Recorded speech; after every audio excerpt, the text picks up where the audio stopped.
probably have heard me share my life story, but I'm going to share it again because some of you were not there. By the way, my name is Armand Serrano. I'm a visual development artist, and I really thank Phil and all the faculty at Fullerton College for having me here. Yeah, I'm so happy to be here. This is a beautiful theater. It feels like a church. I'll start my sermon. There you go. You asked for it. So what we're going to do, I'm going to do some presentation. Some of you who are in the class, you might see some repetition. If not, then this will be, hopefully this will be great. So I've been in the industry for 35 years. I started when I was 12, guys. Yeah, 35 years in the industry. I started in 1990 after college. And people ask me, so did you go to an animation school? I did not. I never went to any drawing school, any formal training in art. But if I really look back, I've been drawing since my mom said this, since I was 2 years old.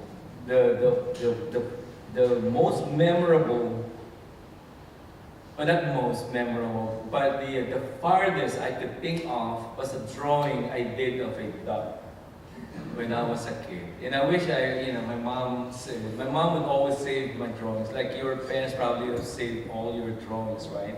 I have a tub full of artworks, of all our kids. We have 3 kids. My wife Bing is here. We've been married for, oh my gosh, since 1993. Our business safest.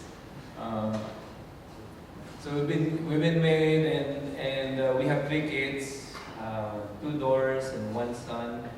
And our son is also in the industry.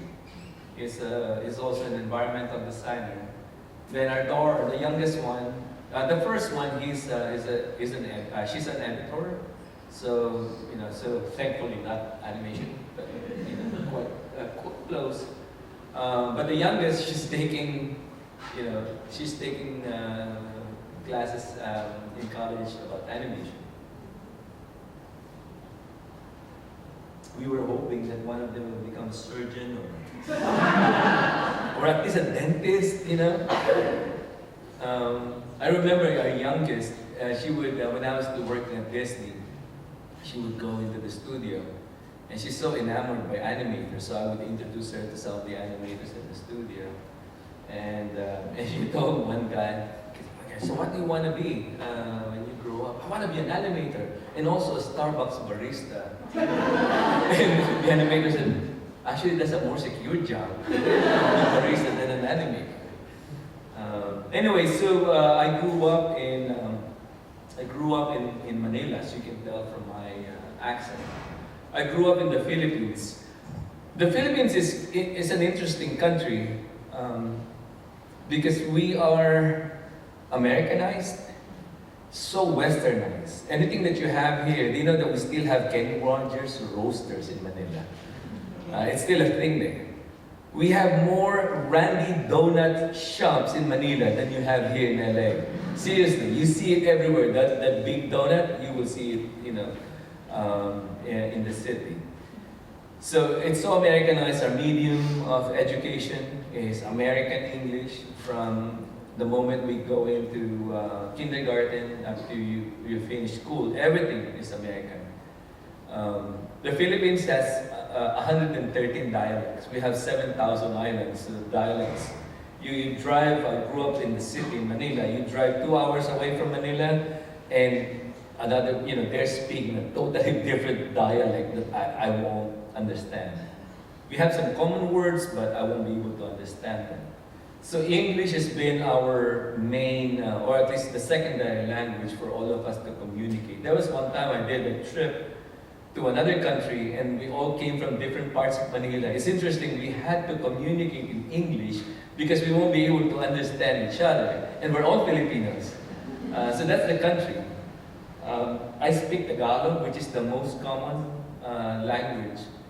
But anyway, so it's a melting pot. We also have a lot of Chinese culture, or Asian, the Chinese martial arts culture. We have martial arts shows growing up. And I grew up in Animator. The Japanese animation is so heavy, was so heavy. Until now, I think it's still pretty heavy there. So that's the culture, the creative culture that I grew up in. Watching Mickey Mouse. Actually, to be honest, I didn't watch a lot of the movies I watched, the Disney movies, the Disney shorts. I didn't watch them. I watched more Warner Brothers cartoons, Tom and Jerry kids, Hanna-Barbera. Those are the ones that I watched as a kid. On top of Mazinger Z, on top of the robots. So, let me tell you guys are okay, right? I'm just gonna tell you guys my story a little bit. I never imagined, but I wanted to do something, something with the arts. I love music. I played in bands when I was in high school. Growing up, all my brothers, I have 4 brothers and 1 sister. So most of my brothers, and I'm the youngest. It was rough, guys, Then most of them, they play instruments. So I grew up, my mom plays the piano, so I grew up with music everywhere. We always have radio on, like 24/7, at least silently. So we always have ambient music in the house, then my mom would play the piano, my brothers would play the guitar. And so we always have music in the house, and naturally, so I learned how to play music. So when I grew up, and it was the 80s at the time, I had to grow my hair really long. I had to dye it red, and skip my military training when I was in college. And that was my orientation. I wanted to do music. That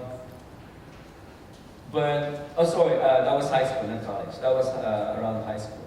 But when I get into college, my parents suggested that I should start thinking of taking something more technical in college, not arts. Because I suggested, can I go into music? I even applied into the Conservatory of Arts in the Philippines, and I got accepted. But they said maybe something more technical, something more serious. But definitely not music, how about fine arts? And they said, maybe if you really want to do some fine arts, maybe something that has arts on it, but more technical. So make the long story short, I took civil engineering. Architecture was in my radar, but my 2 brothers, older brothers, they already taking architecture, so they already took the spot. So, okay, maybe civil engineering. So I took it, and I had a tough time with it. I survived it, but I had a tough time, and I went back to music. That's when I dyed my hair. I still played in the band, so I took just night classes in college, and we did some gigs in the daytime. You guys know what the 80s looked like, right? If not, ask your parents; they would tell you all about the 80s.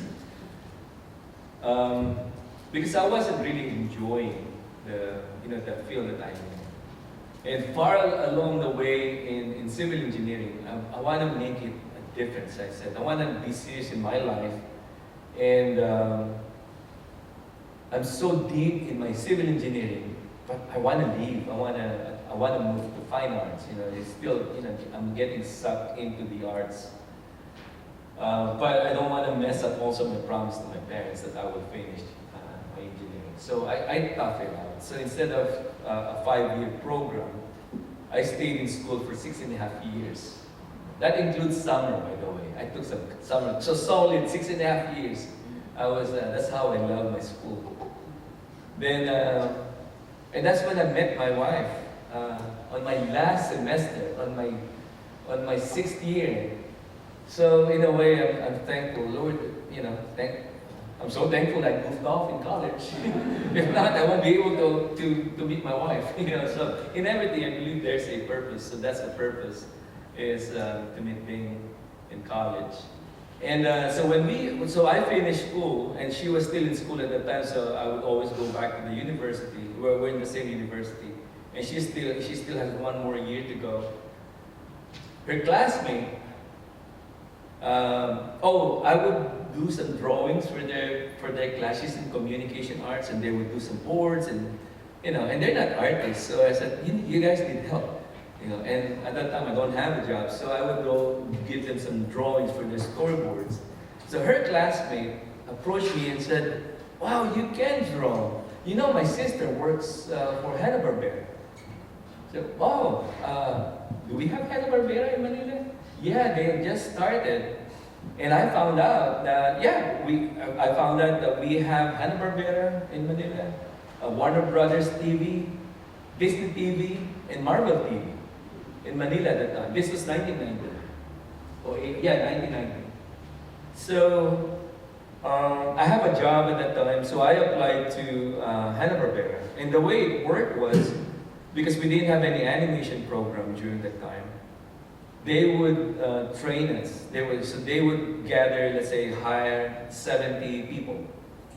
They do them in batches.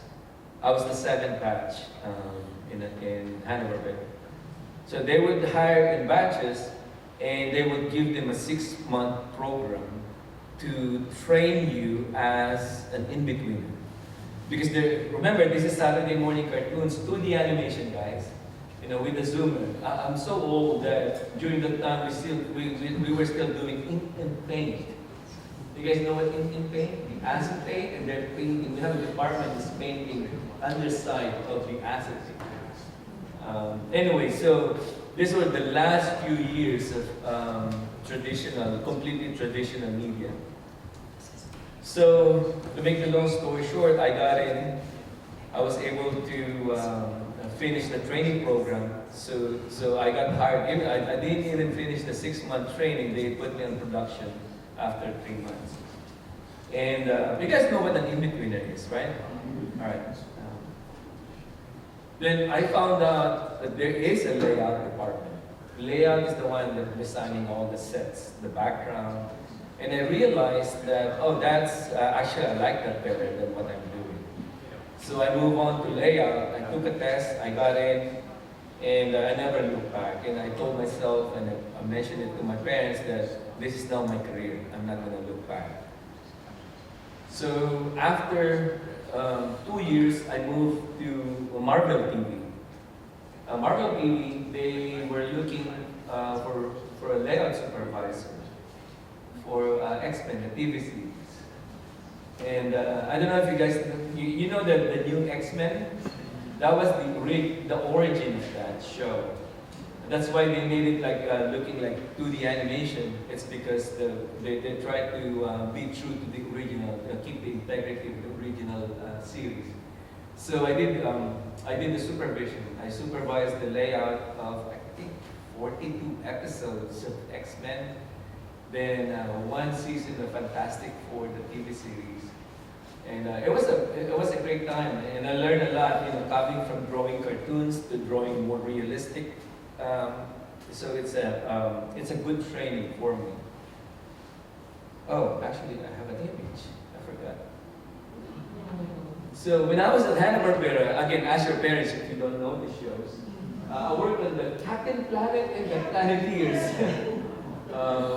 Look it up online if you Yo-Yogi. There's a bunch of other shows I can't remember anymore. Then this shows came along. So then in 1995, I really wanted, by encouragement with some of the Americans and Westerners that I work with, I tried to apply, actually I made 30 applications to 30 different studios in the US. Big studios, small studios, game studios. Actually, the game studios are CD-ROM games. I don't know if you know what a CD-ROM is. Yes, that.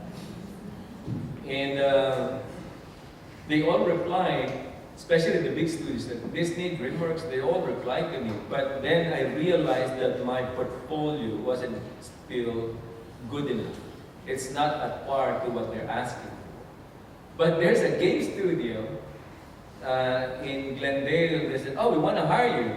I said, "All right." There's one fish that bit the bait. And so they arranged my visa. I came to the U.S. Brought my family. Bing is pregnant at that time with our second baby, and we had our first baby. She was 2 years old at that time. So can you imagine, pregnant? She's pregnant and she's moving to the U.S. and we have to start from nothing, right? So we live in Burbank. I didn't have a car.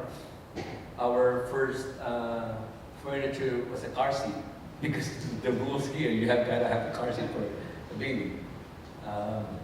We slept in a futon on our one-bedroom apartment. We don't have anything inside. And I had to walk 8 blocks or 6 blocks, I can't remember. Still very long. To the studio. Every day, going in, going out, it's like that many blocks. I mean, blocks in the Philippines is big, but here it's bigger. So that's what I did. And at the same time, I wanted to go back into the school.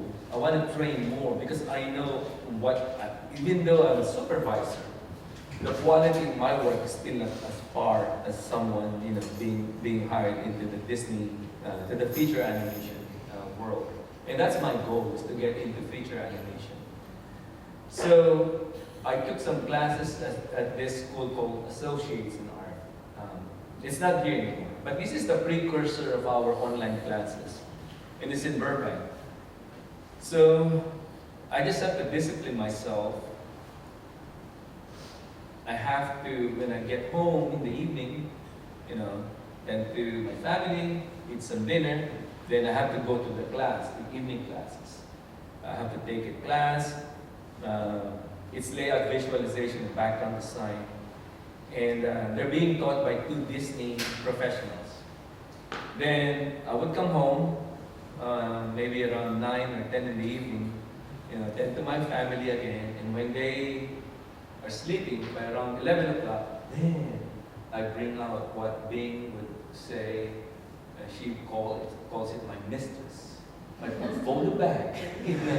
I bring it out in the evening, and so I start building. I rebuilt my entire portfolio. What portfolio I brought with me, I just threw it away. I had to rebuild the entire thing because whatever I got, and I'm going to talk to you guys about it on our portfolio discussion. There are times that you have to keep it fresh. Or sometimes you just have to take away some of the things that doesn't represent you. So I feel like I don't want this to represent me. I've learned a lot from the school, so I'm going to rebuild. Imagine rebuilding maybe a 15-page, 12-page portfolio. Traditionally, guys, this is not Photoshop. This is pen, pencil, paper, vellum paper, Prismacolor.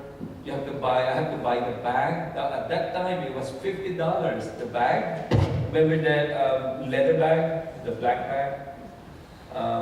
Then I have to go, you don't just copy it on a regular copier, it's bad. You have to bring it to a nice colored copier.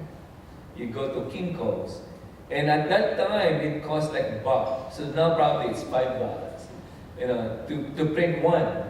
And I have to print them in color to make it look nice, even though some of them are black and white. To make it look nice, photographic, it has to be in color. So we spent money to build that. So after 13 weeks of, discipline agony, sometimes I never slept, right? There will be moments when I come home, I build my portfolio, and before I know it, oh my gosh, it's already 5 o'clock, and I have to start waking up around 6. And you know what? Let me just finish this, and I would just take a shower and go to work. I didn't do it all the time, but it was a sacrifice. I remember those times when, you know, my mind was focused on, of course, not neglecting my family. My family was first and foremost. You know, do not neglect that. But I have to do this. You know, this is important as well. So during the 13 weeks, I devoted my extra time for that. Some of my friends would ask me, "Hey, let's go fishing." And I said, "No, you know." So my anything that's left, time left, I have to devote it to this. You know, so I can go fishing anytime. I don't like fishing anyway. To be honest, I get bored. I mean, I tried it a few times. It doesn't. So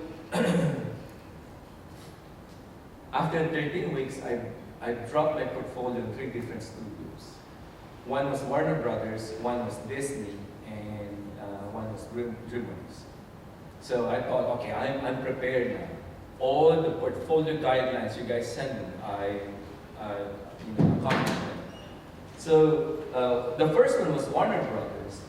And what the guy told me right off the bat when he's like the doorkeeper, and he said, "Oh, you don't have it."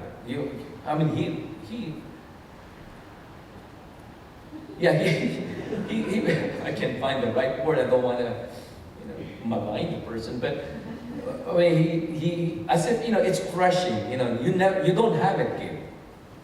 And in my mind, but I thought, I'm comparing it to the Disney ones. It looks decent. It looks close to what I'm looking at. And my instructors who helped me build this, they are art directors from Disney. Anyway, so I brought my portfolio back home. Then I mailed my portfolio to Disney and to DreamWorks. And DreamWorks gave me a call and they said, "Oh, we love your portfolio." I was like, "Oh, finally someone has some senses." Maybe the other guy needs some glasses. I'm not putting myself up. I just knew that at least there's some value now in my portfolio. I saw the difference, even myself, I saw the difference of what I had before, and after 13 weeks and what I came up with, it's like night and day. Then I was showing my portfolio also to the guys who were teaching the class, so there's some guidance in it. It's not like I'm fighting blind. Anyway, so DreamWorks said, "But since you haven't worked in any feature animation in the past, can we give you a test?" Sure. So they scheduled a time for me to go into the studio, to do some, test. Then now I'm happy,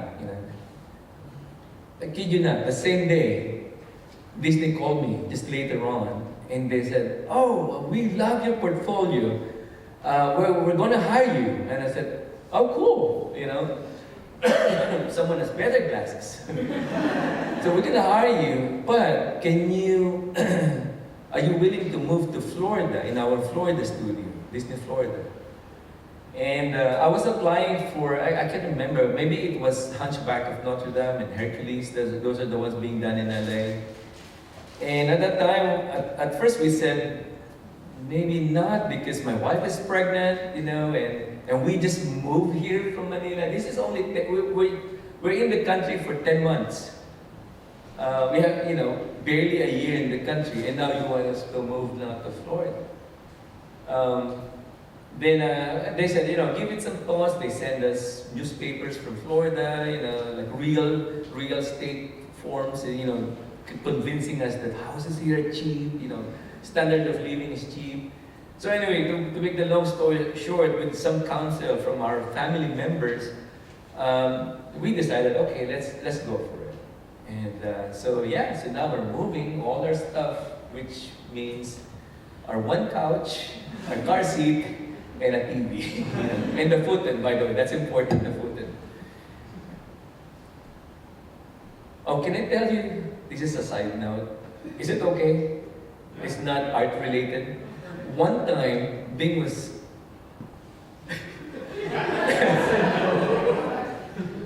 she was sleeping in the futon, right? And she's pregnant.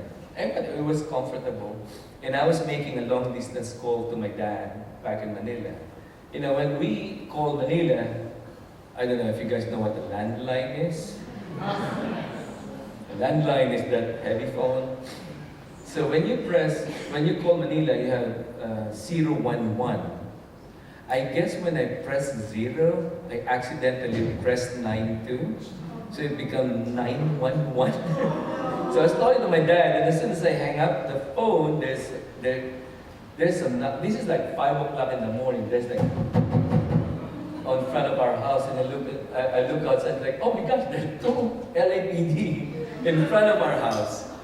And when I opened the door, I saw their faces lit up because they see a pregnant woman laying on the ground on a foot.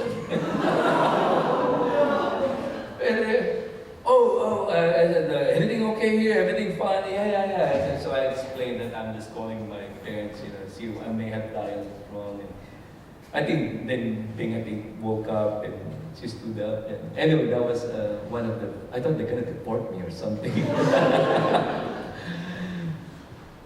Then we moved to Florida, and that was the start of my career. So they told me, you're going to be working on a project called The Legend of Mulan. And eventually it evolved into just Mulan. And that's why it's so special for me, that project, because that was my very first feature. And once I got into that studio, it opened a lot of doors, a lot of relationships of people in the industry. There's a lot of directors actually in the industry now that came from Mulan. I think I counted it, like eight directors now, like Chris Sanders, Did Dubois, Bob Walker, Aaron Blaze, all these directors, John Sanford, Byron Howard, the Big Hero 6, Nathan Greno, all these guys, they were just story artists at the time. They were layout artists at the time. So just working with them in a studio outside of LA, it seems like we were still kids in high school at the time. Then after so many years now, you see them, they grew up and now they're directors and production designers. It was just so cool. So it opened a lot of opportunities for me. So again, the reason why I'm sharing that is, it was a long shot. It feels like it was a long shot coming from the other side of the world. But in a way, it wasn't. I remember one of the guys that I worked with, he's Canadian, when I was still in Manila. We were talking about it. His brother was the animator who designed Jessica Rabbit and Who Framed Roger Rabbit. And we were just talking about the industry. And I said, oh yeah, it feels like a long shot for me to end up in Disney. And he said, that's what you think. You might think it's a long shot, but actually it may not. And it's stuck in my head. So when I arrived and actually I ended up at Disney, it always rings in my head those words that he mentioned to me. It somehow it came true. Anyway, all right, are you guys good? I hope you guys are not sleepy anymore. So I work at Disney a total of 12 years. 2 times. One was 7 years, the other one was 5 years. 9 years at Sony. This reveals my age. 2 years at Marvel. Then 2 years at Skydance, and now I'm back at Skydance. So I've been 2 years and 6 months at Skydance. And I also work at Premise for 2 years. It's an independent studio, but I work full time. But on top of this, I also did some freelance because it's not a competitor to work in the game industry. I have to be ethical about it. If let's say I'm working on a game studio, I want to make sure that that game is not a movie game. No, it's a Shrek game. And I'm working at Disney, I can't do that because Shrek is a DreamWorks property and they're in competition. Now if I work for something, different, like World of Warcraft, yeah, that's fine. So I work also in other game studios. Blizzard has been one of the main studios that I work on for years. The Bible project I took a break, and my wife and I, we moved to Portland for 3 months, 2.5 months, to work in their series. Then we moved back to LA. Just some adventures. So I'm celebrating my 35th year in animation. Yeah. Also remember, I started when I was 12.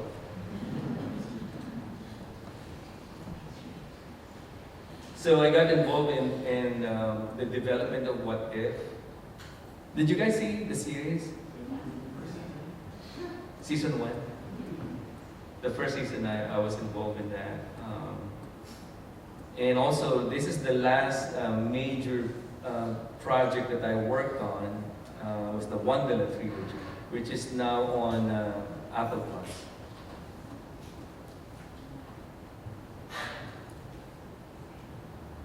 Okay, so I'll share with you guys what production design, and that's it's a title. So production designer, you got art directors, and you got the visual development team. So production designer oversees all the creative, then art directors, you have an art director for environment and you have an art director for characters. And underneath them, the environment, you have visual development, deals with environment, and you have character artists under the character designer. And you also have a costume designer on staff. Sometimes you also have a color stylist, that deals with all the color for the entire film. So these are some examples of early development for Raya and the Last Dragon. We used to call it a Dragon Project, and it evolved to the Dragon Empire. So when I was working on it, they really haven't finished the story yet. They haven't. It's so early on.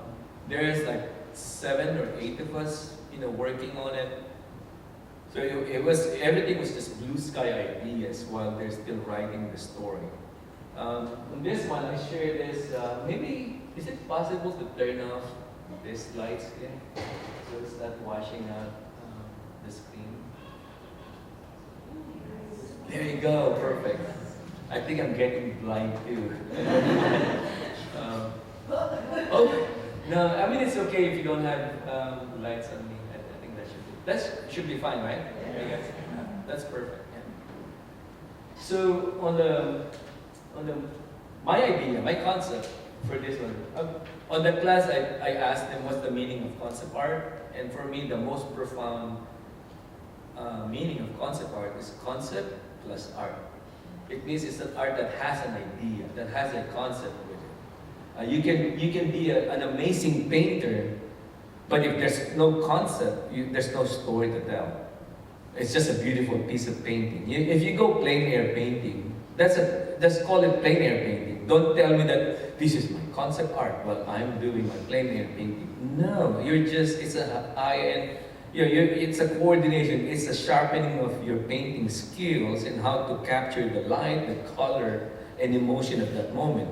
But it's not a concept art. A concept art is, there's an intentionality of why you place the objects where they are. And we're discussing that heavily in the classes that we've been having.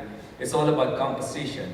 How you stage the elements, how you place your camera using your perspective, how you develop your values, and how values are being affected by light and your color. So here, you see the dragon, right? And it could be a snapshot. It's one of those things that maybe the camera is moving and there's a certain portion that's like, oh, did I see a dragon? So it's very subconscious, it's subliminal, but it's most of the time it's very effective. Here's another one, an early development of the verticality of that place, one of the major locations in the film. Sorry, this movie has been, we developed it so long time ago. I may forget the names of the places. The date is 2016, 9 years ago. The movie came out, is it 2021? Yeah, so can you imagine the process? Yeah, she's the embodiment of the dragon. So, everything, maybe the shadows would give it away that she is a dragon. And the dragons are embedded, the dormant dragons are embedded within a civilization.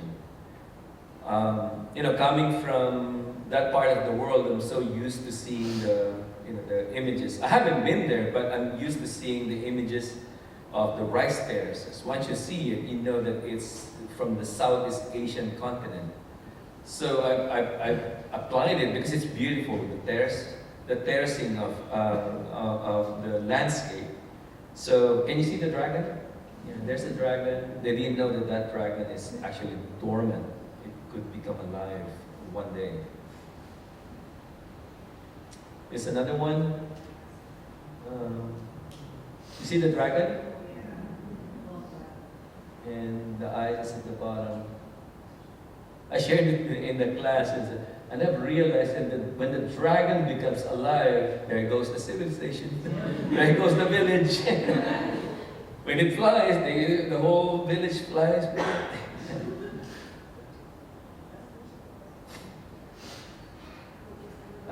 This is a thing, giving a Miyazaki vibe to it. Anyway, it's always fun, when you do anime stuff.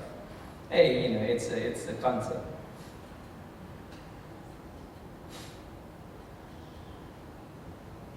Yeah, these are other just beauty shots, because it's a journey, giving more opportunities, just ideas for exploration. This one, I shared in the class, instead of having a temple with monuments, what if the monument is actually the temple? So that's the idea. This is from Encanto. At that time, it was so early on too that they're just the director Byron, he was asking for just give us concept on the Madrigal house and make it iconic, place it kind of like in an iconic place. So again, at that point, since it was early, it's still free for all. So yeah, this is my take on it.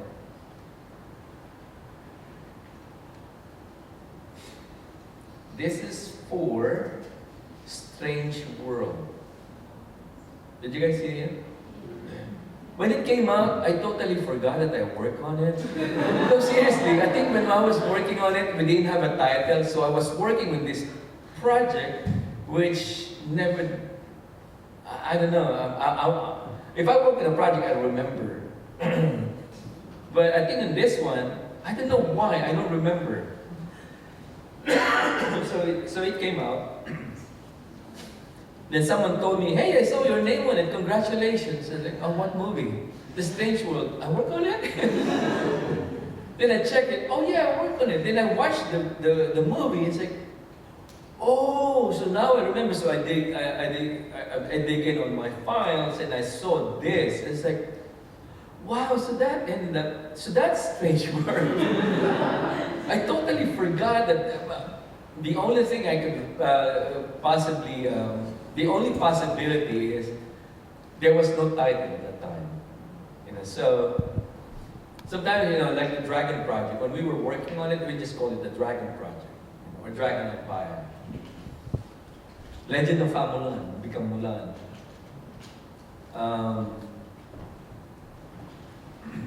Rapunzel, become unbraided, become tangled. So it goes into evolution also with the titles. So this is a kind of steampunkish Victorian era type of world. So I just want to focus on the bottom. I mean, it's always cool to create a sequence illustration, a keyframe illustration, the one that I was teaching in the class. And also the props that goes with that illustration, so fleshing out the environment. But it's also cool to create some, there are times when I would do this almost architectural drawings, just to, because it's some Victorian elements are very technical. There's so many, and there's so many symmetry on it also, because it's so man-made. And that's where the symmetry tool comes in very handy also. So yeah, so these are very valuable. It gives them options. They can use it, they don't need to, they don't have to use it, but at least you're giving them variations of design that they can put under their belt, and somehow if they need something, they can look back and possibly use one of this. This is the first time also that I used VR, and I was afraid to let them know. I wasn't even using Medium, I was using Quill. And Quill is a painting software inside the VR. So when I show the director, I don't know, you guys have seen the movie, right? There's a turtle island in the film. And in the turtle island, I think they have the village. So I had the director wear because I didn't know that, I can just show them through my screen. But at that time, I wasn't really prepared. I didn't know how to show it. So I gave the director, can you put on the goggles? The goggles. It's like, whoa, how do I move this? Oh my gosh, I have to teach them how to. It's like teaching someone how to play video games. This is for moving, this is for, no, wait, go back. So it's funny. But at least they saw it. And I did so I did the island. Then zoom in. It's like, whoa, now I'm in the village. And in the village, we can look around and look at it. You can go inside that house that's hanging on the wall of the rock. So this was so early on, but we saw the potential already. At least for me, I saw the potential. And I did it only in one day, that Quill thing. And for the director, I said, whoa, you did above and beyond of our expectation. And I said, oh, thank you. I only did it in one day. But what I'm showing you is, so now I'm introducing you guys the possibilities now of how technology, if you can control them, there are new technologies that will speed up your process. Don't be afraid to use technology. All this good stuff are here for you to enjoy, you designers. Imagine if Leonardo da Vinci is alive today. Oh man, he would be having fun. He doesn't have to go into the morgue and dig in cadavers to study anatomy. He will be building anatomy in VR. So use the technology, it's at your disposal. Research. Sorry guys, I still have some colds. So research, you have to give an investment on reading, research, and understanding what you research. I had the opportunity of, travel because of the project. And let me just look at this first so I will remember. Okay, authenticity, functionality, and believability. So these are the main elements. That's why we do research, is for you to be able to accomplish those three.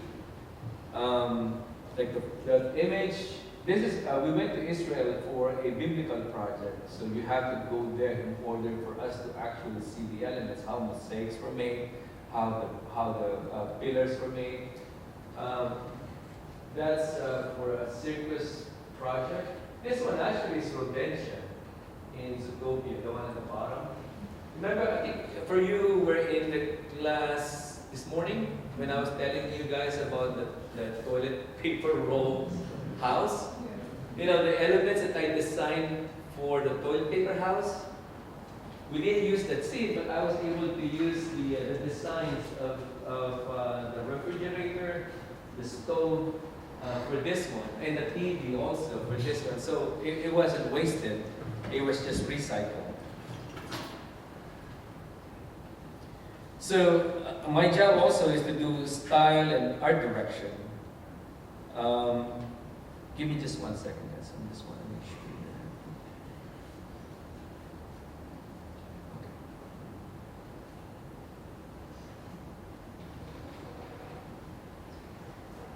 So style and art direction.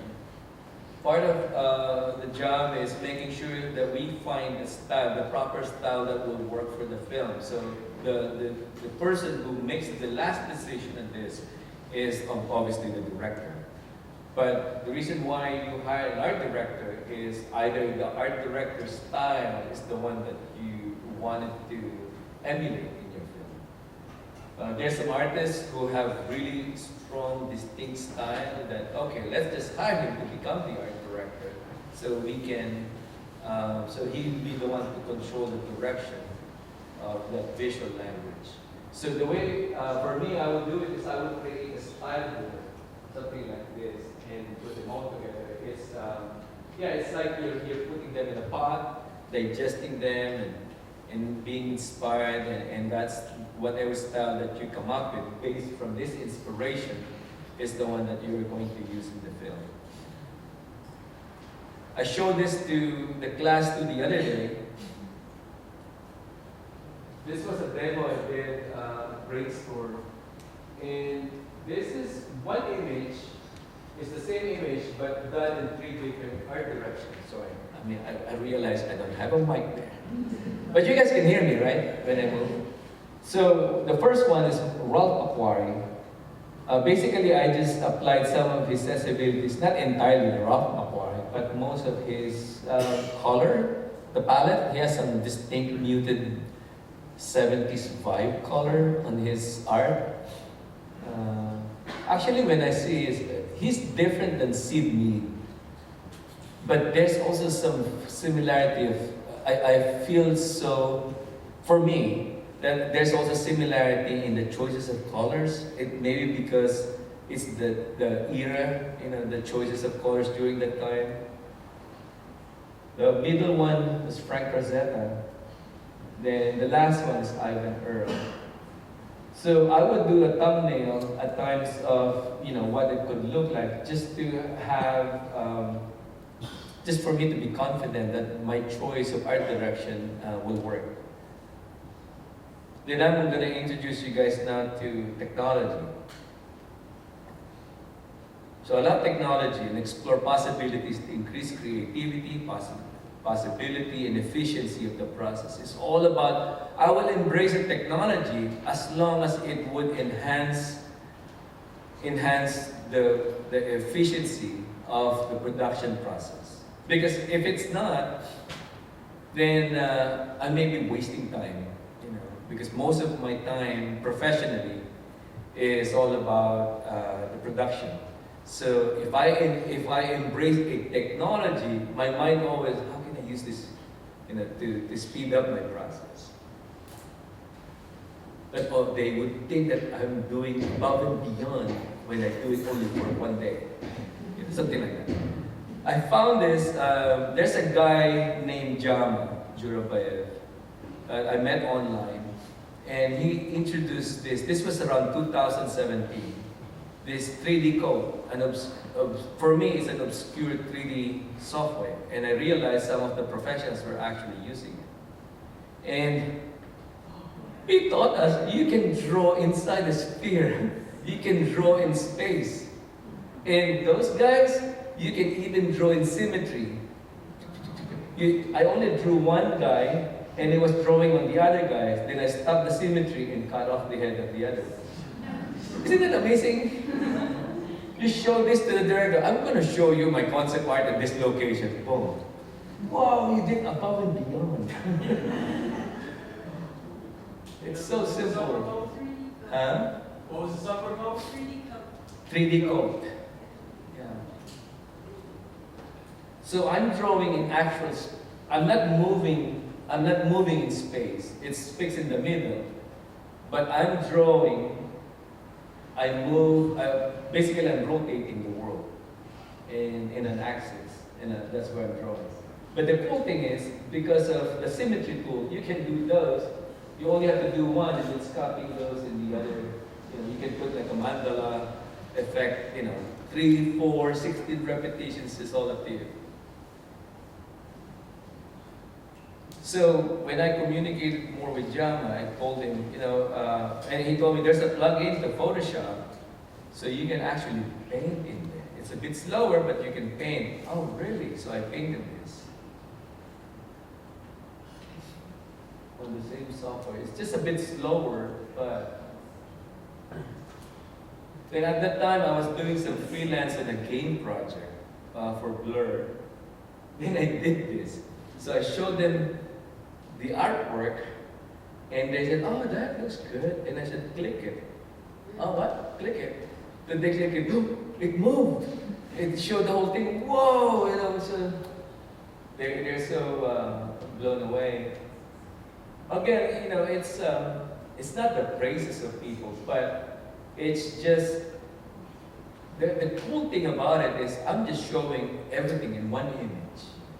And there's already that sense, even though it's not exactly 3D, it's a sphere, but at least it's giving you a flavor of the space. It's mimicking that space because it's a sphere. There's no rack focusing, there's no layering of what's foreground, midground, background. I did this also on What If, and everyone's always,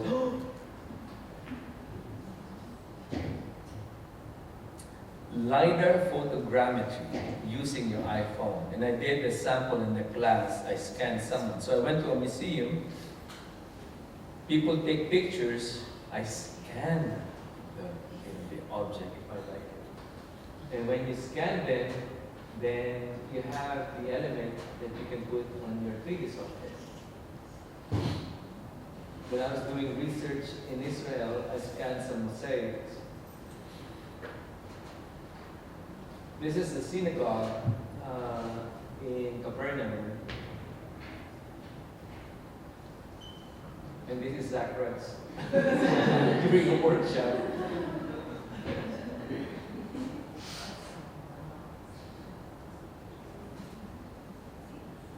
What's the beauty of this is you can scan someone, hey, can I dress you up like king? Put some robes over you, give you a scepter, sit on a chair, act out as if you're a king. Then you have someone, even if you don't bring it to a 3D software, you have it on your phone, then you can rotate it because on your painting you needed this pose.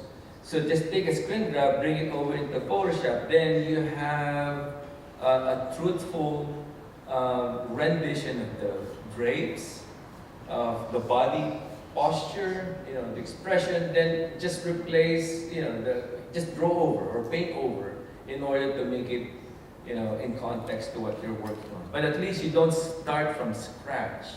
You start with something, and something that is real. Remember those photos that I showed you when the masters were using actual people and they take photographs of them. This is kind of similar. Then I've learned about Quill. I have another friend, Goro. This is around 2017. 2017 is like the year of VR. That's when VR, became so popular. And Goro used to work for Oculus. He's the art director there. And he told me, man, you know that in Quill you can now not only paint but you can animate. I was like, oh, really? So he kind of showed me some of his demos online, and I said, yeah, go ahead and test it and let me know. And so, all right. And I was at Disney at that time. So during my downtime, I would play with VR. And, wow, I did this. I was so happy. My first animation after a long, long time. It's just one bird, but have you guys, do you guys follow him, Goro for G-Pen? If not, look him up.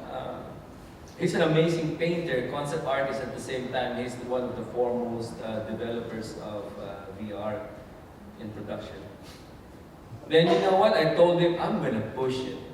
I used the word again, push it to, I'm going to do something more complicated. All right, so I said, I'm going to create horses. Then I sent him this. It's like, Goro came back to me, man, those are fast horses. They're running like 200 miles per hour. And I was like, I don't care, they look so cool, look at that. Yeah! Keep going, guys.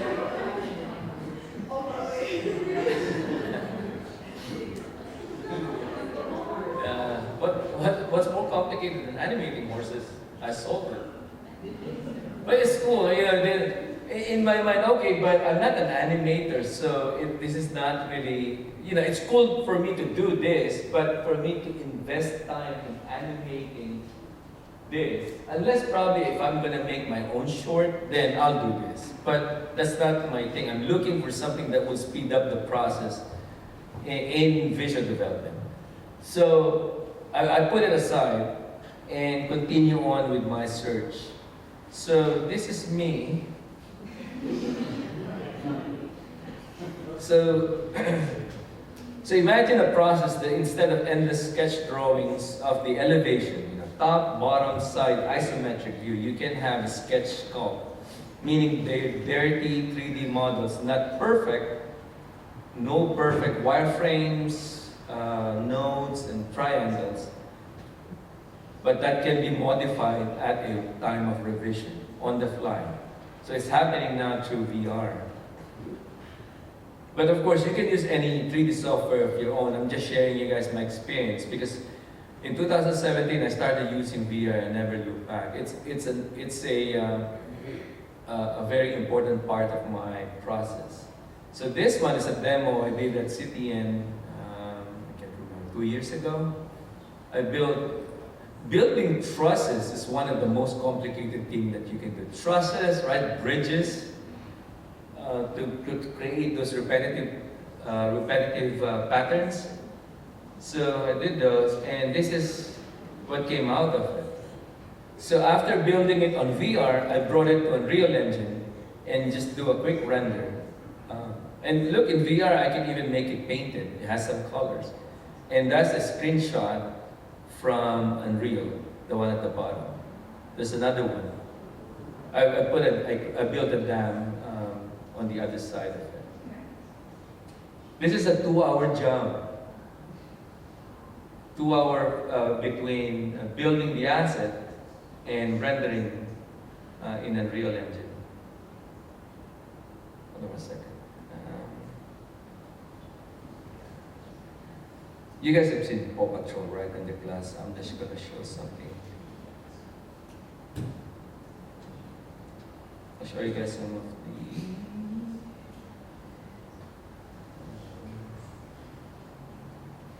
I'll take questions right after.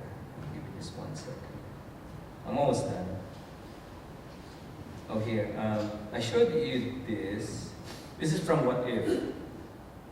Have you seen subway trains hanging lately? All the time, yeah. Wow. Where do you live? I want to see that. So it's you know, on the board, the idea of the director was those hanging subways because it's a zombie episode. So Spider-Man was the only one that survived. Everybody, every Avenger, they become zombies. So he has to live somewhere that's detached from the world. So this is what the director wanted. Because I've never seen anything like it. The board was just something that was suggested. So I had to build it. Like something as primitive as this. This is done in VR. Then I showed it to the production designer, Paul Singh, and I asked him, hey, is this something that you want to go for? And I said, yeah, let's do it. So I did the first pass. So this is my painting. Yeah, so then the director said, no, can we put it on a specific location in New York? So when someone's watch, especially someone from New York, when they see it, they would actually know that, oh yeah, I know that corner, I know that exact spot. So we went to Google Maps and the director look and said, all right, here we go, I want it to be happening here. That's easy because all I need to do was drop the camera on Google Maps, that guy, then look up, that's the buildings. So I just redraw it, not trace it, but I kind of move things around. Then this is the final version that ended up on the show. Oh, because of the Empire State Building also, they wanted that icon to be in there. In Shibuya, in Japan, the Shibuya crossing, I shared this, but bear with me if you've seen this already in the class.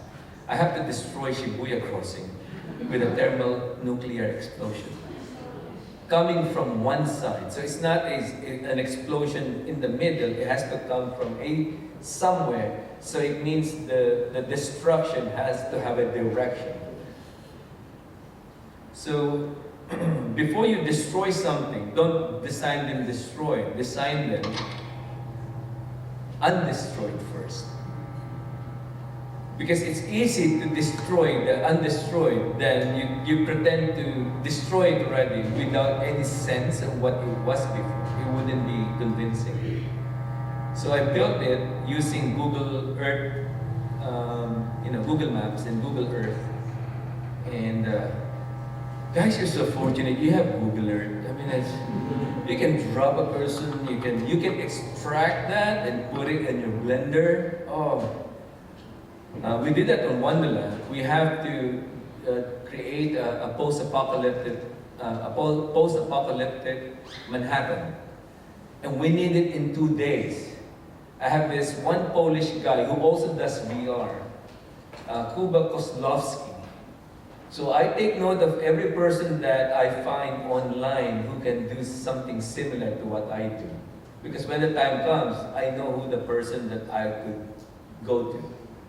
So I told Sony, Skydance, we told me and the other production designer, you want this movie to be made, or this show to be made? We need this guy. We have a 2-day deadline to recreate a post-apocalyptic Manhattan. We can build it in VR, but we're still working on another episode. So we asked Cuba, in a day or a day and a half, we were able to secure him. Then by deadline, he showed, would this work? I was like, man, you went above and beyond. He extracted the map in Google. And I gave him a map. So I said, don't put the entire Manhattan. I only want this portion, and that portion. As if you're creating a Universal Studios version. And I said, put them all together, and that's where we're going to have our cameras. And that's what he did. He just spliced them, put them in Blender, light it up in Blender. He added some sand because it's post-apocalyptic and a few destructions. And boom, he made us look so good into the studio. So you need those people who know some special skill set, because there are only a few of them out there who are bold enough to use, the technology for production. And also you need some production designers who are bold enough also to use whatever has not been used before. This is the destroyed version. Again, it's easy to destroy something that's already been built.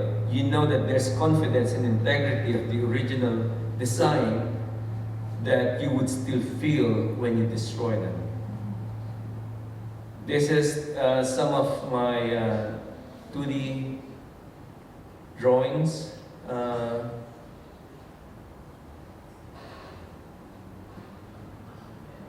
applied the same principle. Then Photoshop came up with Photoshop 3D, and you can do this in Photoshop, but it was so laggy. It was so slow. It was so bad. It's like a copycat of what they have on 3D Code. But I attempted to use it and applied it here, and it still worked, but it was so clunky.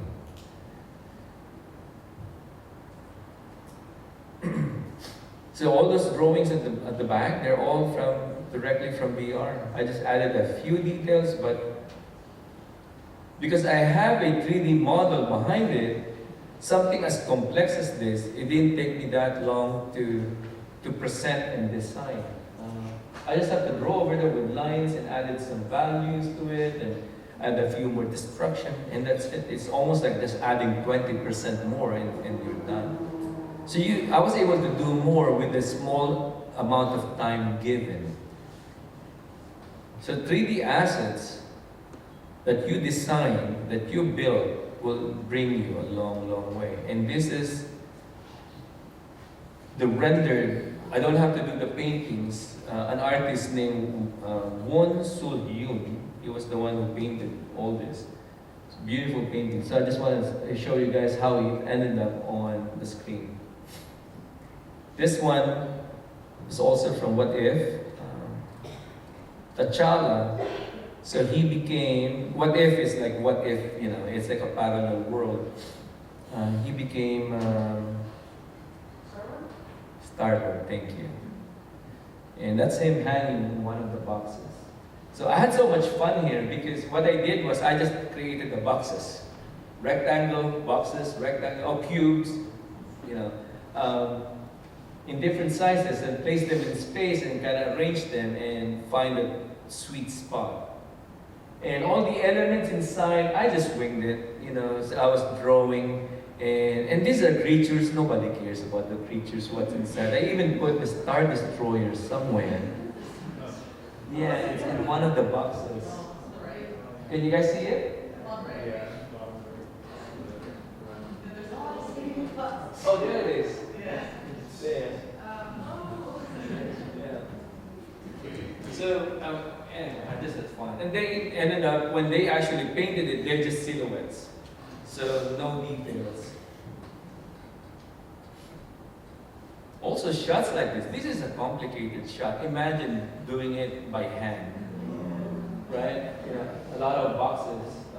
This is a test of your perspective. This is, you can do it in pencil and paper, but it will take you long. That probably will take me a week to finish it. This is how it, this is another one.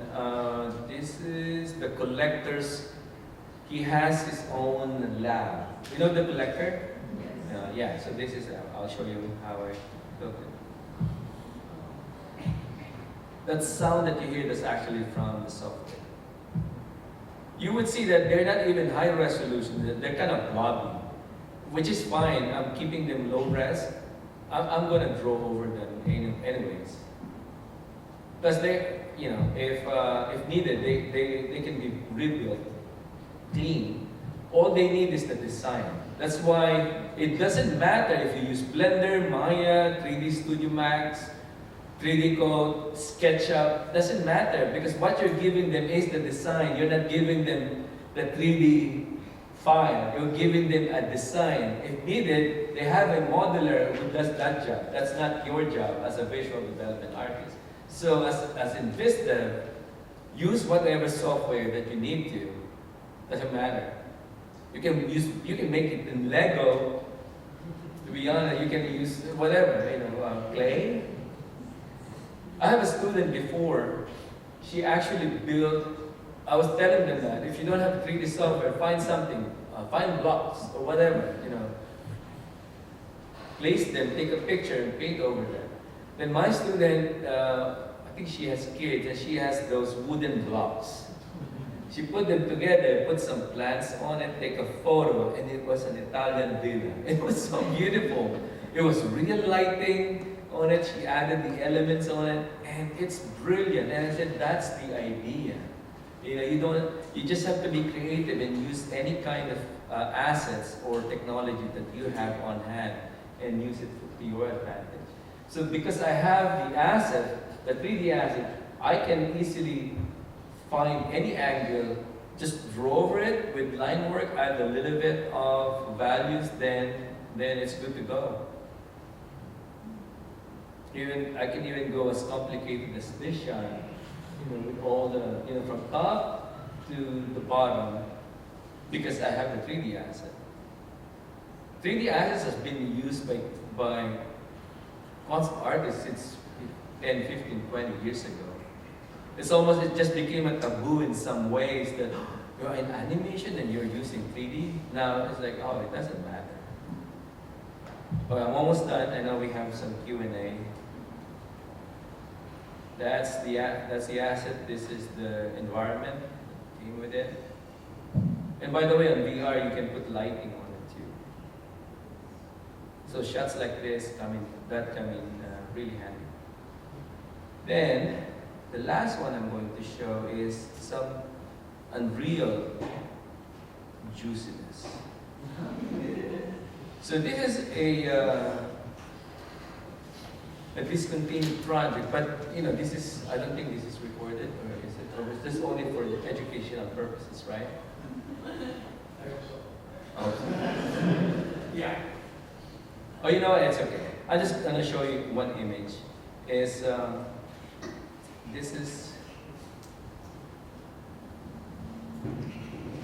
is ancient Jerusalem.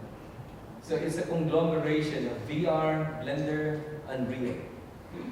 So that temple, actually I built the whole thing in VR first. Got them all out. But I gave more love on the temple. So it's higher definition, but it's in VR. So I placed it there. Then another artist came on board and built the assets, the other significant assets in Blender. Creating modulars. Modulars means, they're puzzle pieces that you can use and reuse, repetitive elements, then build the other assets. My son actually built the other village completely in Blender by using modulars. Then what we do is once they're all puzzled together, we bring them to Unreal Engine and we light it up. So this is something that you can do. Actually, this is pretty quick. In 2 weeks' time, you have the entire world at your disposal. And Unreal is a game engine, so you can actually drop your camera and you can do Call of Duty inside because it's a game engine. So they come in layers. So anyway, another beauty of the technology that we have. Right now that we should be using. So anyway, that's my presentation. Hopefully that encouraged you guys and challenged you, to make use of the technology that we have at the moment. So that's it.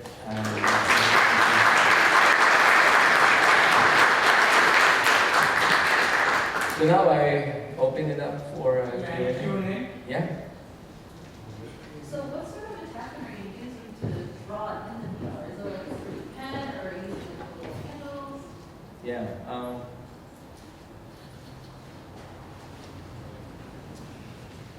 It's like I have a virtual hand, a set of hands in VR. So if I drop so I have two controllers. It's like video game, I have two controllers. If I drop them, I can see my virtual hands. Yeah, you can track your finger movements. So I don't have, let's say, so I have an interface. Let's say I want to watch Netflix on my VR. I don't have to have my controller. I can just use my finger and touch Netflix. So it's the newer version with that sensitivity. Huh? You don't have issues with carpal tunnel? No. I'm glad. That's why, talk about carpal tunnel or any kind of injuries. I was sharing with the students, guys, if you have, even if it's your best friend and they ask you to move, help them move, you can say yes, but tell them, I can only move your toaster, maybe a microwave, that's pushing it. TV, maybe call somebody else too.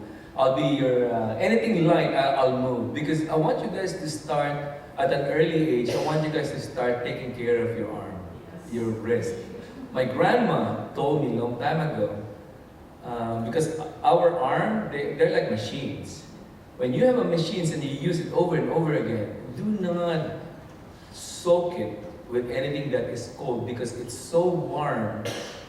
You know what I'm saying? You've been using it, then this is what, old wives' tale, they say, but I followed it. It's like, don't wash your hands after drawing, after using your arm or your wrist for a long time. And hey, maybe it's true. And thankfully, until now, I don't have issues with my wrist.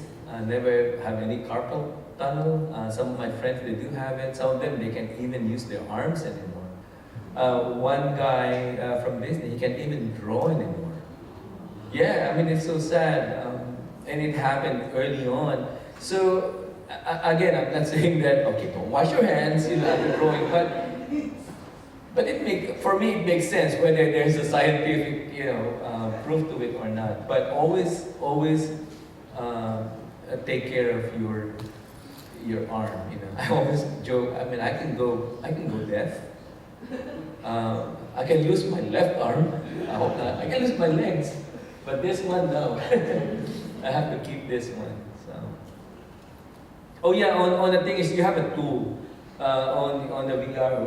When I'm sculpting, it's like a pen tool that gives out the sculpt.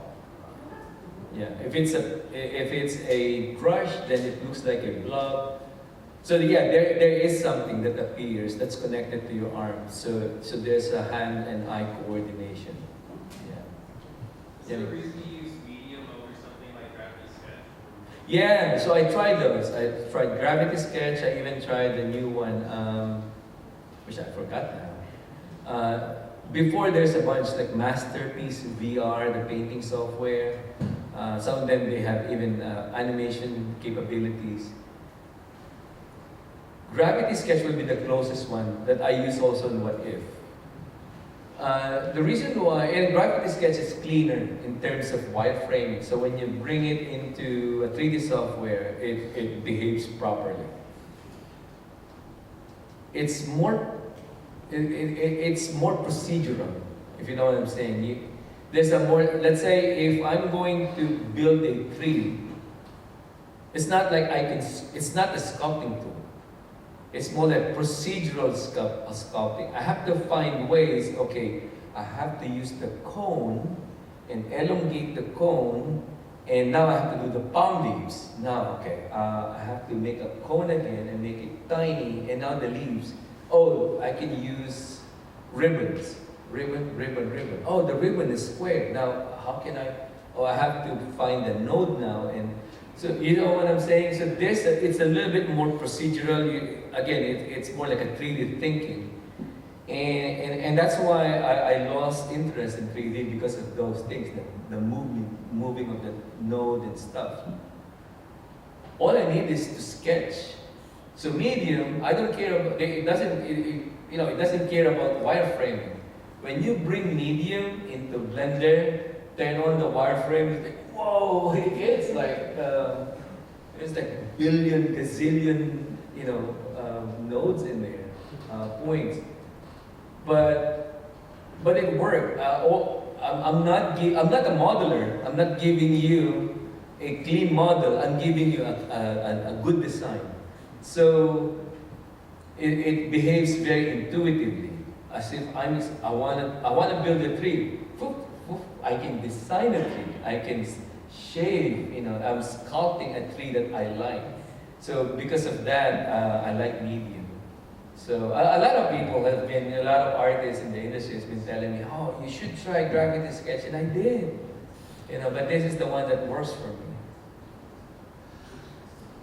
So when you're making the models for like their environments, you're like, how simple do you make like the buildings compared to like real ones at your reference? Sorry, can you repeat that?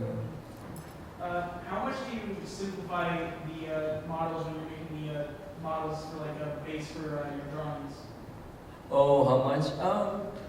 Always start with the bigger chunks, the basic silhouettes first, then you go into the detailing part. So let's say I talk about particularly on the Shibuya with all the buildings. Yeah. Like in that one, when I don't detail every building right away. What I did was drop the primitives. Oh, this one's a rounded building, so I built a rounded, an oval building. Then from that point, based off from the reference, then this reference has a significant dent or relief on the building, where you see the windows, then I create that. So going backwards, I don't know if you're backwards, but yeah, you start with a bigger picture, with a bigger silhouette, And once you establish the silhouettes, then you start building the details inside those silhouettes. So it's basically, it's the same as how you draw anything, right? You draw the silhouette, then you start building the details inside. Now, there's some details that you may see there that is it worth spending time on? It's gonna be destroyed anyway.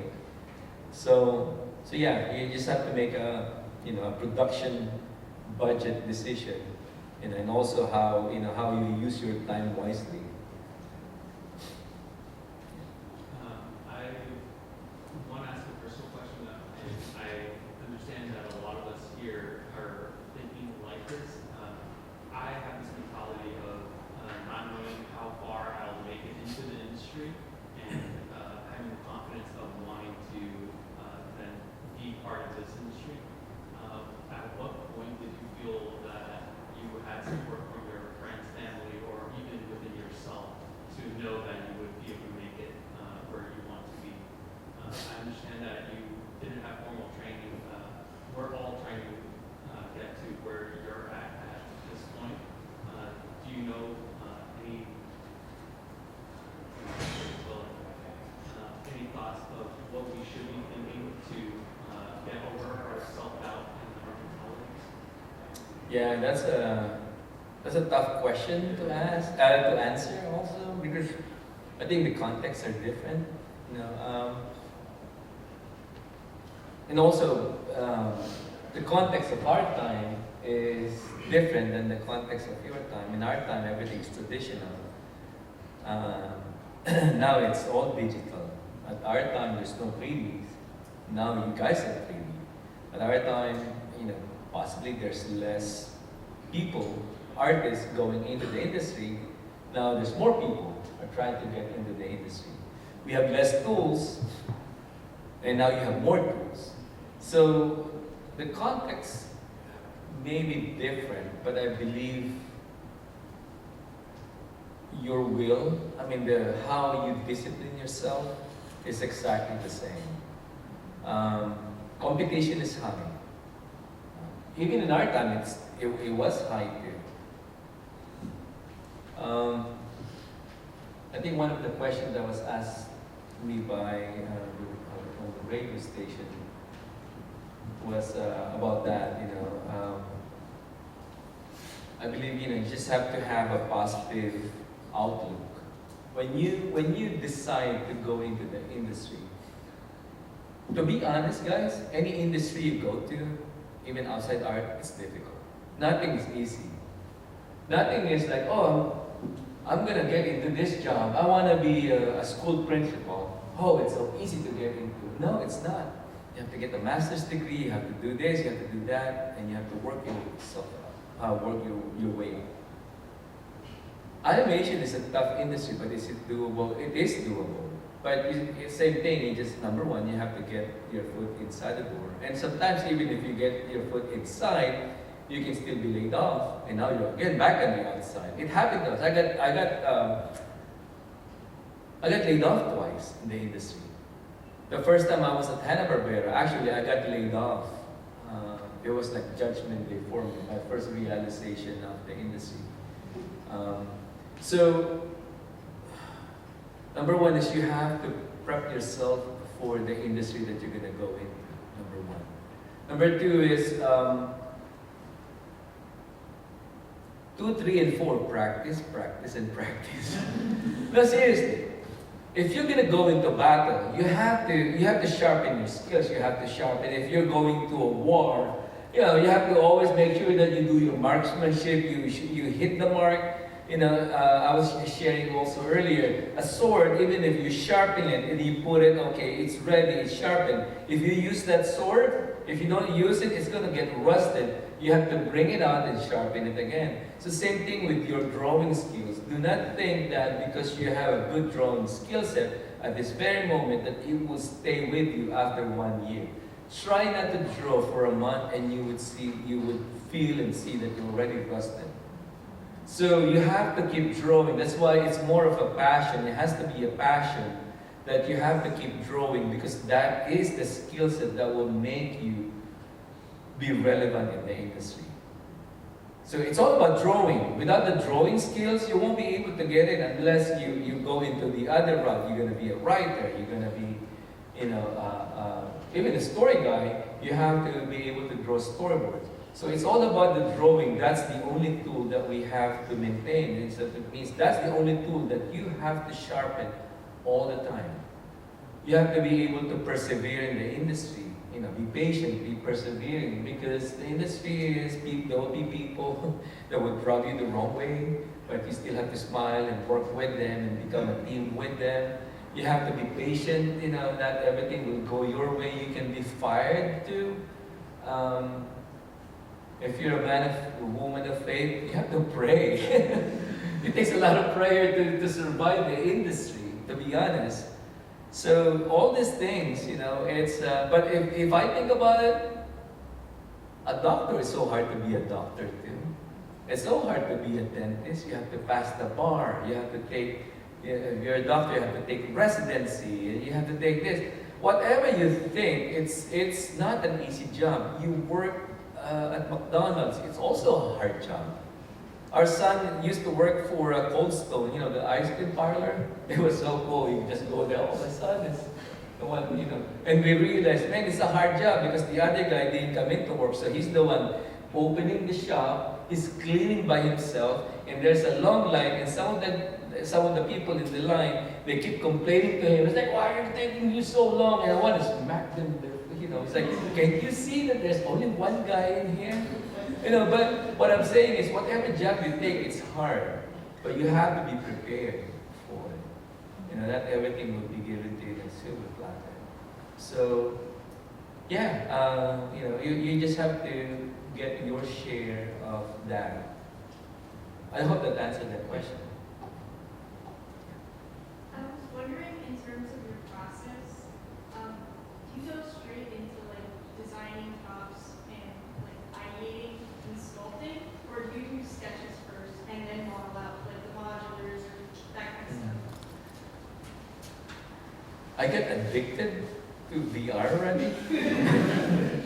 I don't, because the thing is, if I'm the art director and that is my design, that's an art directed design already. Now, if a VisDev and I'm the art director, and the VisDev artist, let's say the artist also has a VR. When he sends it to me, I still have to approve it because, it's not on the style that I want. But since I'm the art director, but that is me who built it. So it saves a lot of time if I build it on 3D because it would be faster for me to sculpt it than to draw front elevation, side elevation, top elevation, right? And ideation, iteration. Ideation, you guys know the difference between ideation and iteration? You guys know? Okay. I'm assuming ideation is coming up with new ideas versus iteration, which is taking that idea and refining it. Okay.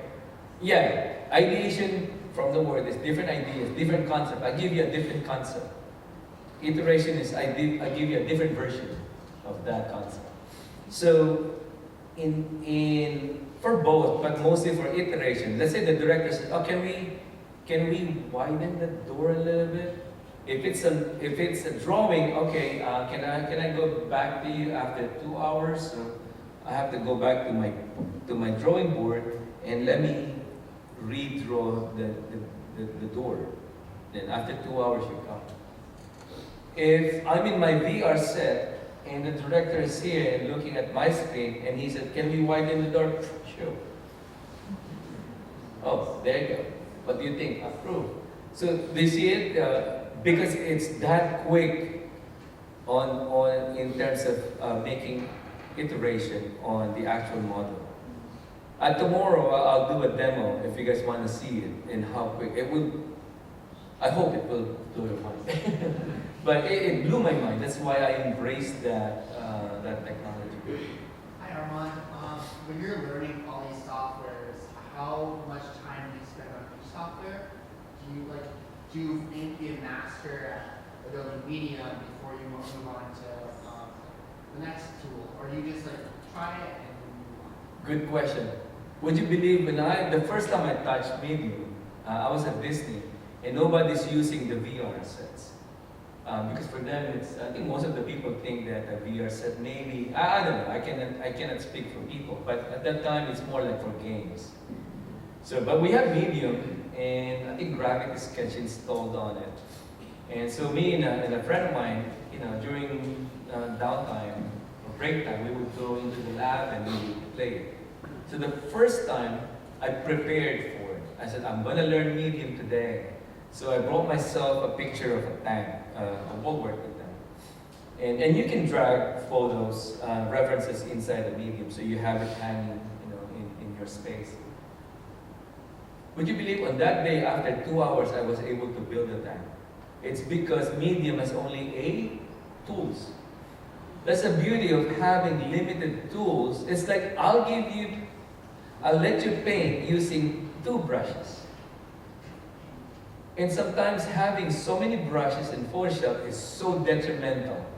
It's like it's like drugs. It's like, oh, I should have if I can have all the brushes in the entire world, of all the masters in the entire world, I can paint like them. No, it's taking you so much time because you're gonna open one brush.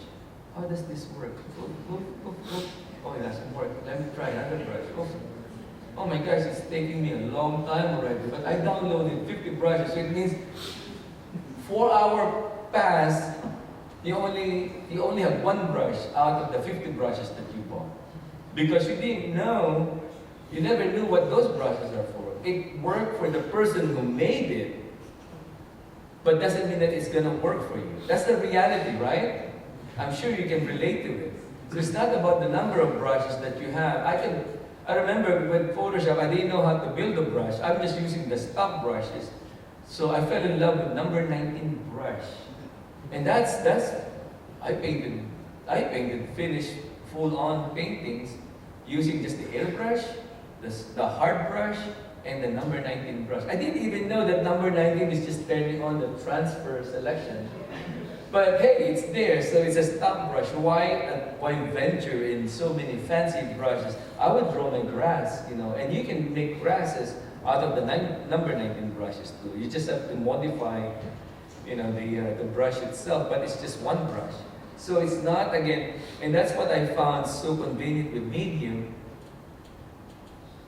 I'm trying to think the new software that I tried, because once I open it, it's like virtually, I tell you, it's like ZBrush. And I said, this is why I don't use ZBrush. It's giving me like 50 brushes, and so many knobs. And you know what it does to you guys? It does to us artists when we have so many knobs and checklists and all these things. It disengages you from the artwork. That's why I like sometimes Zach Retz, when we're sharing notes, we were sharing, sometimes he would do things like in one layer. And that's fine, and I would, my layers are only 4 layers to finish an artwork. Doesn't have to be so complex. Because once you start dabbling with brushes, and you start dabbling with, is this the right brush? Is this the right, unless it's something very specific that you already know. That disengages you from the momentum. And before you know it, you're losing interest because you're so disappointed that none of those 50 brushes that you downloaded actually work. So it affects your confidence. It affects your mood. Then it affects your drawing. As opposed to, just keep drawing, keep working, just do it by hand. Don't look for that brass brush. Just do it by hand. And just keep going, keep it rough, keep it loose, but with intention. Make it intentional. Just keep drawing. And once you have a decent paintings, and that is the time that maybe now I can find that brass brush and find it, and maybe I can replace this layer of brush and try on the grass that I have. You know what I'm saying? So now you have a confident painting, and you're not, if you want to use those fancy brushes, then now you can replace them with those. But make sure that your foundation of the foundation of your painting is working first before you can dabble in the fanciness of those brushes. So that's why Medium is so useful, because it's so simple, so primitive. And you can paint in there too. Hey, that's fancy. You can paint on And when you bring it into 3D software, it carries over the vertex colors, so you don't have to find a texture that is the texture. It's already painted. Thank you. This might be a very long-winded question, but so when you told me that, when you showed the director that your concept art made in the VR, and they were amazed by it, I realized that it was not just a plus addition to your arsenal ability as an artist, but more as an inevitability for the future of artists in general. I think that eventually, I think it would be a requirement, correct? So what I'm trying to say is that so now artists have to learn more than just traditional, more than just concept, more than just compositions, but also 3D and all that. So the art for job market right now is no longer just spread out because everybody is an expert on some subject, but instead compiled to one person who the company that won that specific artist be to have this strong asset to be a master of everything. So in your opinions, do you think that everyone, or every artist right now should start focusing and really cause in VR 3D concept? That's a good question. You don't have to. Well, I'm not taking somebody else's job. I'm just increasing my skill set.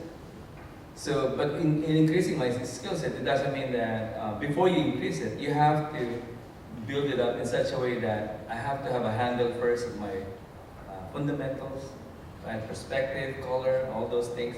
And so once I have the reason why I'm using the word handle means I'm not perfect, you know. I have a mastery of it, but I'm not saying I am the master of perspective, right? So I have an amount of mastery on that skill set. Then now I can venture to 3D. Because you have to know all the rules of composition, the essentials, in order for you to make a choice that, oh, this asset that I'm designing, let's say, whether it's a drawing or it's in 3D, will work in the shot that will be required by the story. So everything is in context to the story. So you're not just building blind to, you're also building with intention, as if it's just like you're designing your environment in 2D. The reason why I'm sharing all this is, it's not going to be a requirement. I don't think so. That it's a requirement. But what I'm sharing with you guys is just the reality of the world that you guys are in. I mean, if someone tells me about this, I don't know, 30 years ago, I'll be probably blown away. It's like, what? You can actually build something in space? But for a layout artist, that is actually a dream come true for me. I mean, I shared this with another guy at Disney who used to be at Disney also. And when we compare notes, this is like a dream come true. Before we just designing environment, now we can actually be in our environment. Because once you're in the virtual world, I can create, let's say, this hall in virtually like this big, and looking at all the the facets and all the designs, then zoom in, and I'm actually just like you were, and sit here and kind of look at the environment. So it's like a principal photography, in live action, you're actually going to the set and scouting the areas, and you're asking the director, does this feel right to you? And the director could make a judgment so early on, and if it feels right, then you're solving a lot of issues that could happen later on. Now, is it a requirement? No, it's not. You want to be viable in the industry? Then that's my challenge to you guys. Because that's the reality. This is the reality of the industry. So I'm not forcing everyone to, go for VR. It could be a 3D software. It could be 3D Code, it could be Blender. All these softwares are free. Your time is not free. I think the question maybe from Jeremy, I can't remember what it was, but it kind of come across to me that, you know, how much time I invest on it. When I decided I'm going to learn Blender, is, all right, I bought a $30 Gumroad tutorial from a friend of mine because he's teaching how to use Blender as a concept artist, not as a modeler. That's important because you go in there and you find a tutorial in Blender and it will teach you how to be a modeler. Perfect wireframing, you know, no. Go for someone who will teach you how to become a designer. So anyway, I bought this tutorial, it's 9 hours. I took a couple of days off from work. I took a vacation because that is how important that is for me. Because I know that after this, I'm going to start using this. So it's an investment on my part, so I have to really force myself to do it. When I was learning VR, the same thing. We just came into the lab like for a month or two and started testing it. First, day one, I was able to build something. Now it's just now the sharpening of that skill set. So, you know, if there's a will, there's a way. Blender's free, Unreal is free. The Scaniverse, the LiDAR scanner is free. Free is good. Here we go. Yeah, so with how, since like, you know, we are kind of predicting, with how the industry is evolving, you're using more and more digital tools. How do you find balancing that? Because like, have you ever experienced eye strain because you're looking at a screen constantly? Because I know with VR, the Yeah. screen is a lot closer to your eyes than a phone or a computer. So how have you started to adjust how you balance your drawing time, you know, to not to battle eye strain? Yeah. Like, how have you started to adjust your schedule? That's when Call of Duty coming to play. So I was so trained for this. I was born for this. You know, after playing so many first-person shooters. Actually, to be honest, I never had any problems with it the moment that I started using it. All right, there's some people. There's a professional artist that we were able to get into it. As soon as she got home, we were in a workshop, and she went home. She bought the machine. And she told us, oh, I'm so nauseous, you know, after using it. And it's fine, you know, every person has a different reaction to it. So what would I say? Oh, keep using it, you know, till you get used to it. And it's all up to you. If you get trained, the goggles, it has a spacer that you can request from the maker. You can put it in there so you can have glasses inside. Oh, okay, I was looking at that. Yeah, you can use your glasses inside. Yeah, so I don't know, but I have to rest my eyes, of course. I mean, you're looking at 2 iPhones, you know, the whole day, and also the battery. If you're attached to the computer, it will recharge as you play, but still not enough if you're using 3D software. So at some point, you still have to stop and recharge it. And there's a time when I was in production, like 8 hours solid, I would work on it, you know, with breaks during lunchtime. It's just that we really need it. We need the asset as soon as possible. We need the design as soon as possible. And we don't have time to go through the channel of, let's have a VizDev design this, and from the VizDev, let's go through the art director, and the art director, you know, and have the fix-ups and stuff. No, we need something that would home run from the design all the way to the vendor. So the only way to do that is for the art director or the production designer to actually design it, build it, have the director look at it, and off it goes into the vendor.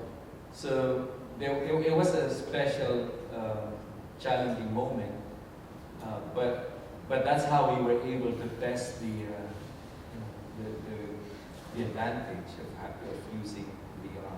We've never seen any kind of technology that would give us that kind of turnover at all. Because in my career, I've never seen anything like that. But yeah, rest is good. You have to rest. Rest your eyes. If you're nauseous, then take a break. After half an hour, you get you nauseous. I have one question. When you work in VR like that, are you able to pull up reference Yeah. and work? Yeah, you can grab as much references and they're all flying in space. You can have them closer to you, you can have them far away from you. And it's independent from your artwork. It has its own layering that's independent from your artwork. Did studying architecture and civil engineering inform the way that you approach designing environments, and how? Yeah, it's a good question. We were just talking about it earlier. Yeah, it's the functionality. The functionality and the way it works.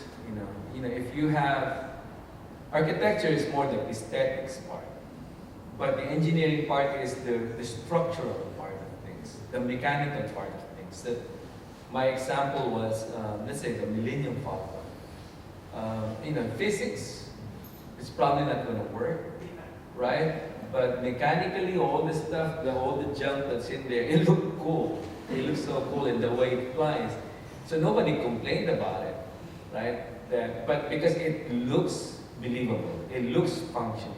So as long, the engineering part of me would help me, let's say when I see a bridge or a building, I would immediately look for the trusses, the trusses in the buildings, and have an understanding of the trusses inside this roofing.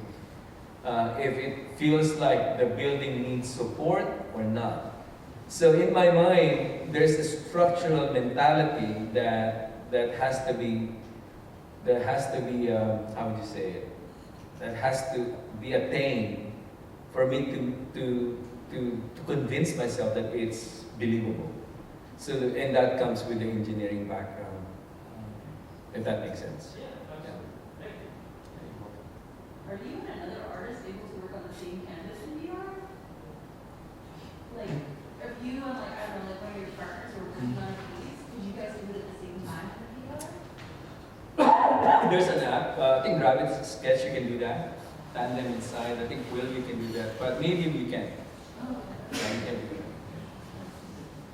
How long are you working VR before taking a break, like personally? I've been working on it forever. I'm working it the whole day. Just like anything that you do, it's tiring too. Oh, by the way, so you're moving your arms, right? And I would be on Zoom meetings, and I would be on approval meetings. And on the other side, sometimes when you get excited, everything was like, boom, boom, boom, on the screen. And they would say, oh, hold on, can you slow down a bit? They're getting nauseous, not me, but the people who are watching. So I tried, a friend of mine, Goro, he suggested, you know what? He said, what I do is I put, those knee, the ankle weights. He said, put them on your wrist. And it's like a stabilizer, so it would slow you down and it would make it more stable when they watch you. So I tried it. Man, after showing my work like half an hour, I'm so tired, because even you're weightlifting during the time. So, but it's a bit strenuous because you're using your arms, so there's a little bit physicality to it. And when you're doing it, make sure that there's nobody around you. Sometimes you would hit, something in your room, a frame, or TV. We better wrap it up so we can get home. Last question? Yeah, last question.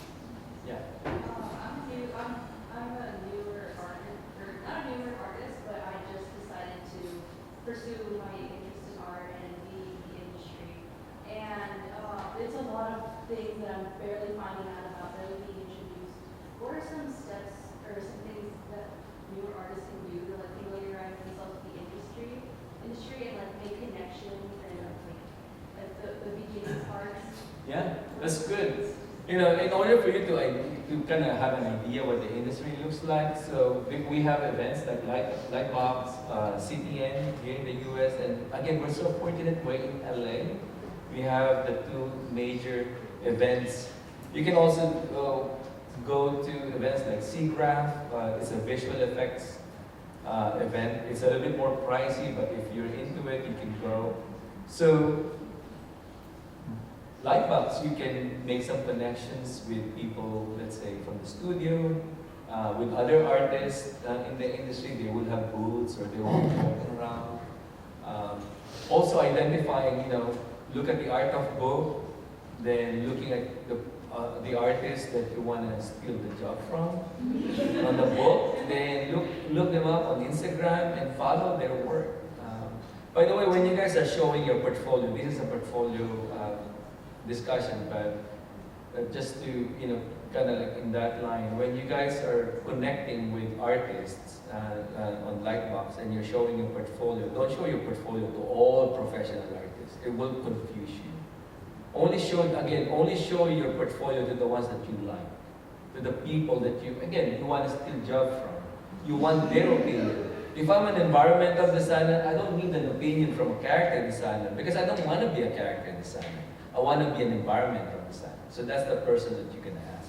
Because some people, or some students, they will just ask every professional, and they have different opinions, and they will be more confused than before they came into the event. So be intentional. Only specifically find those people, and those are the people. Those are your targets. So yeah, that's the way to connect with them.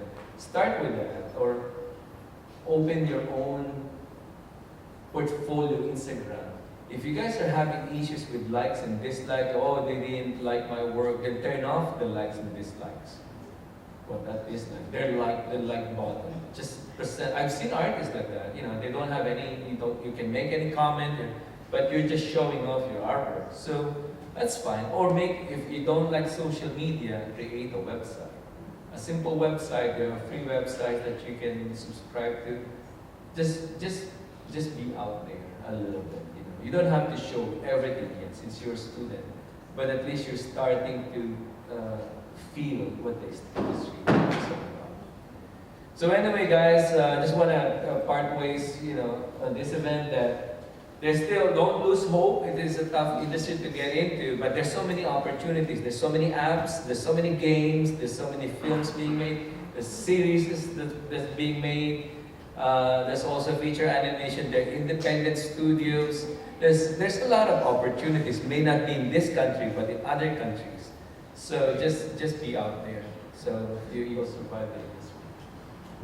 We'll be back up tomorrow morning.